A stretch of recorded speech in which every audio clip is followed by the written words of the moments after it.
100%. Hey Google, turn stereo light white. It actually worked this time. Hello, I'm Jashikins, and welcome to another episode of Jash Reads. Tonight I will continue reading Animorphs number 10, The Android by K. A. Applegate. And as always, this video is not intended for kids. Instead, this video is intended for adults who are discovering or rediscovering the glory that is Animorphs. And sorry about that. I like to have the lighting all set up beforehand, and sometimes I just forget. And I also forget how my camera likes to really pick up movements when I lean forward too much. So, sorry about the late start, but there was pizza and TV shows to watch, so. Okay. Let's get started. There may be something in this world cooler than flying on your own wings, but I can't imagine what it is. Rollerblading? Haha. Surfing? Big deal. Skydiving? Closer, but not halfway to actual flying. Nothing is as cool as flying. It was after school that same day. I'd finished the English paper exactly 9 seconds before the teacher came around to collect it. Then I'd gone to history and been assigned another paper. That's the nature of school. It never really ends. But finally, the bell rang and blessed freedom! I was out of there and looking for a private place to morph.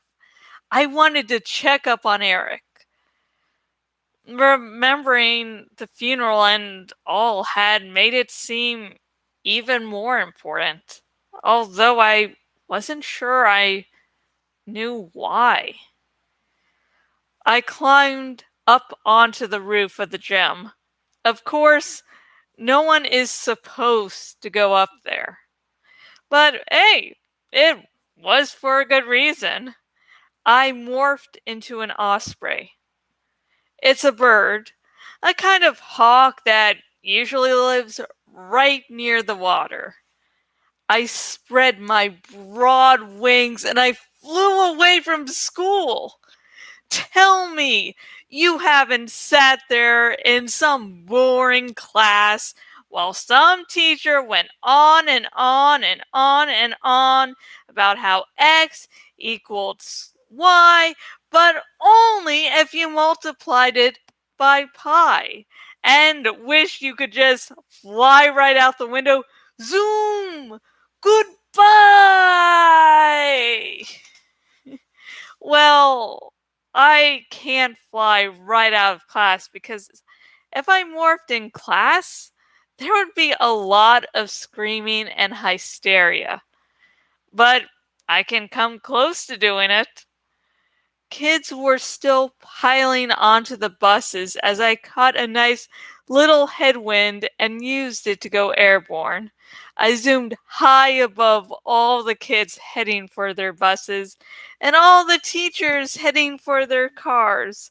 People were just ovals of black, brown, blonde, and red hair to me. That's mostly what a person looks like from 100 feet up. A hair oval. I have never felt as totally alive as when I'm in a hawk morph. Tobias doesn't have it all that bad. In some ways, there are so many worse animals to be. I felt a thermal, a pillar of warm air billow up beneath my wings, and I went for it. Zoom! Like riding an elevator to the top floor, up and up. The warm air current swept me higher and higher. Yaha! Now the hair ovals were just dots, and the buses were bright yellow toys pulling slowly away from the school. But even from 500 feet up in the air, as high as a 50-story building, I could still see faces behind the school bus windows. With the osprey's eyes, it's like wearing binoculars. I floated up there, wings spread wide, my tail fanned out to catch every bit of lift, my talons tucked against the underside of my body. Air rushed over the leading edge of my wings, making a slight fluttering sound.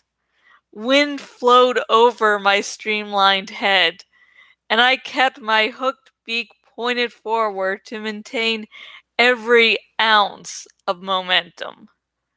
I rode that thermal as high as it would carry me.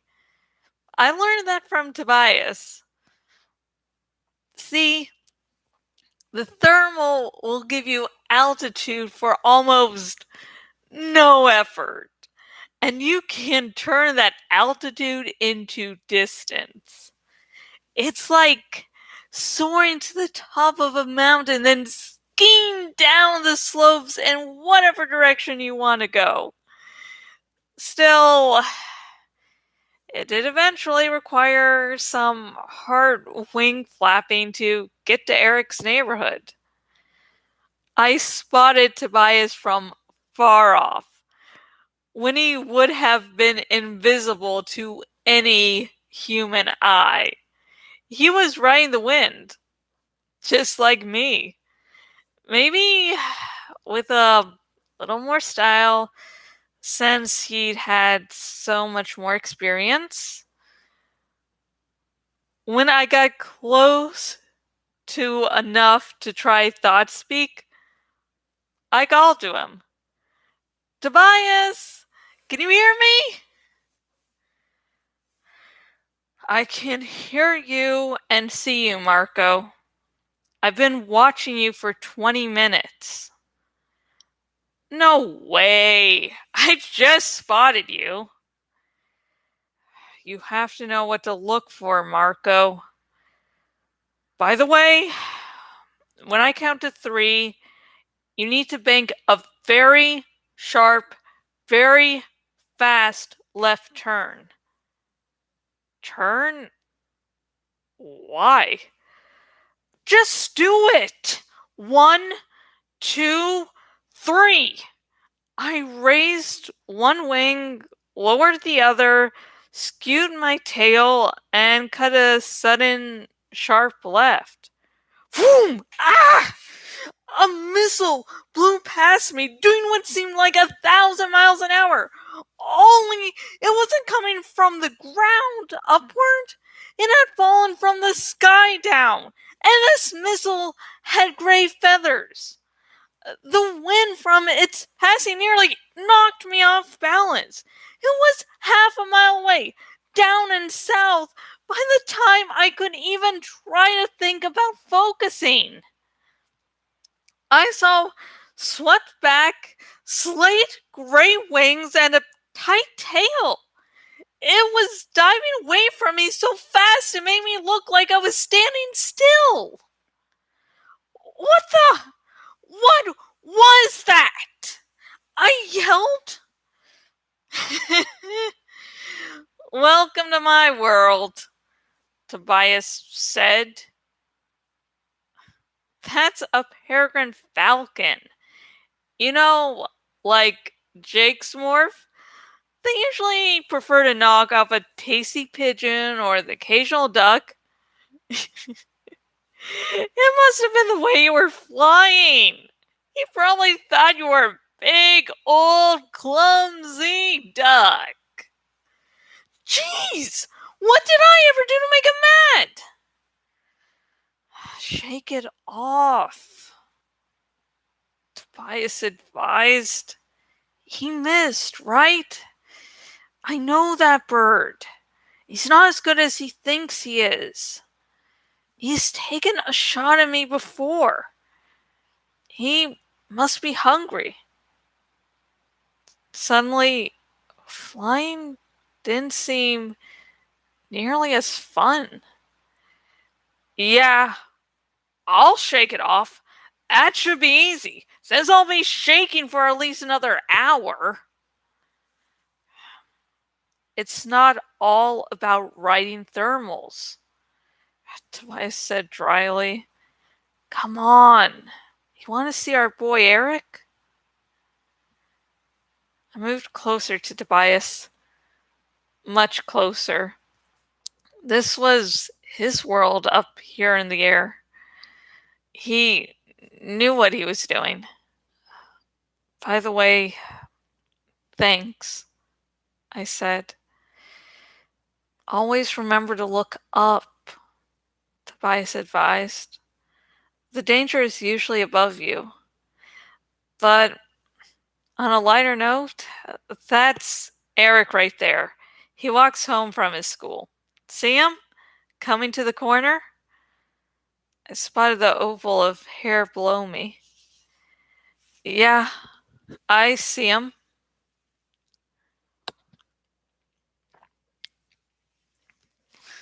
I watched him this morning on his way in.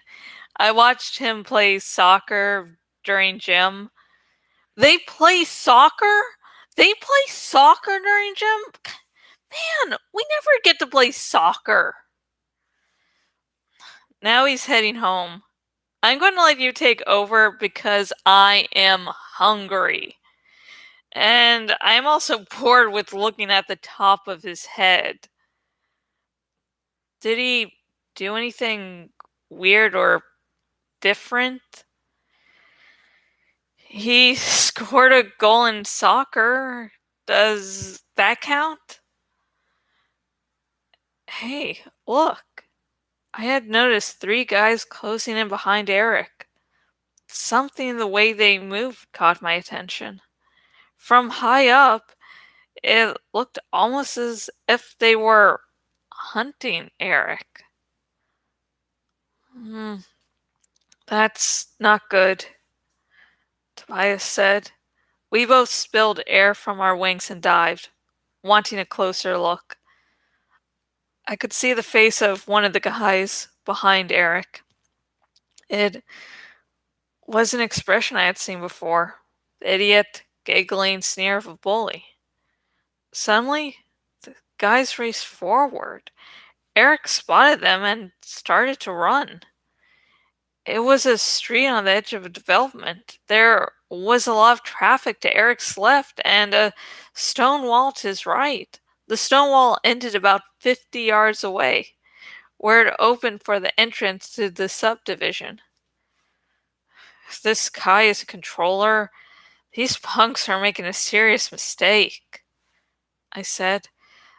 They may get him today, but they might regret it later.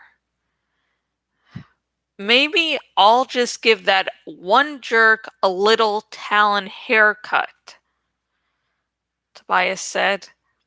Tobias hates bullies.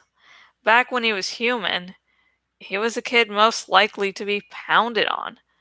Jake met Tobias when Tobias's head was just about to be flushed in the toilet.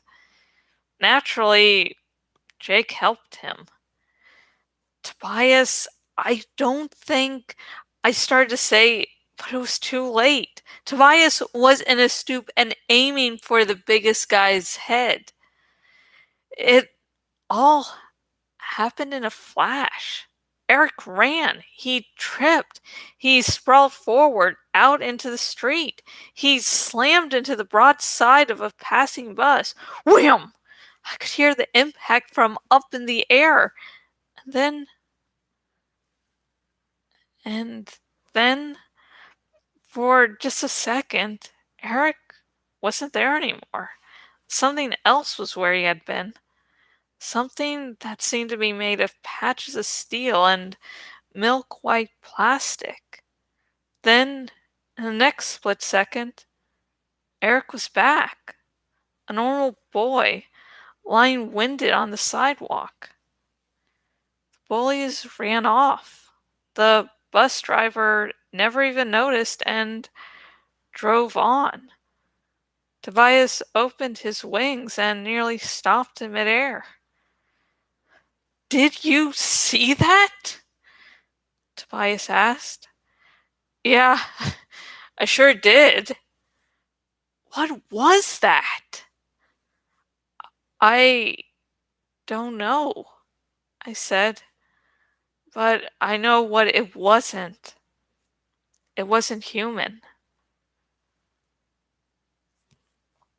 And that's the end of that lovely, lovely chapter.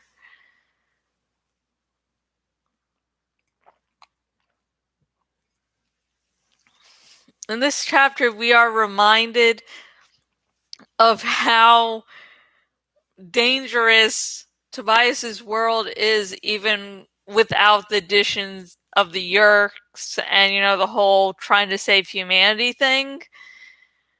Because when Marco is nearly killed by Peregrine Falcon, Tobias just sort of laughs it off. And the only way you can recover that quickly about your friend nearly dying is that you've had to deal with this shit for so long. It's just like, oh yeah, just, an average day that ends with Y.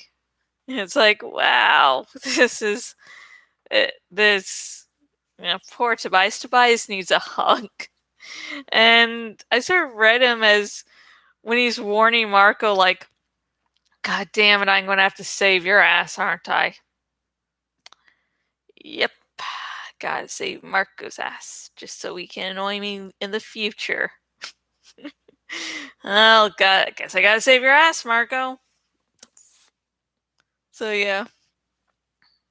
And then, of course, the other big thing of the chapter is, well, Erek's not human. We don't know what the heck he is, but, well, okay, me and everyone else who has read the series before knows, what Erek is. And like, Erek's backstory is totally different from the show. And it's just like, yeah, I'll rant about that later or throughout this dramatic reading. But yeah, we get the first clues of what he is, so yay. And I also like how Tobias wants to cause serious harm to the bullies because, he was bullied when he was human, and now he's like, I'm a motherfucking Hawk now. I'm just going to, like, talon haircut. Da-da. It's like, he's, yeah. Tobias has grown. So, the question for today's video is, let's see,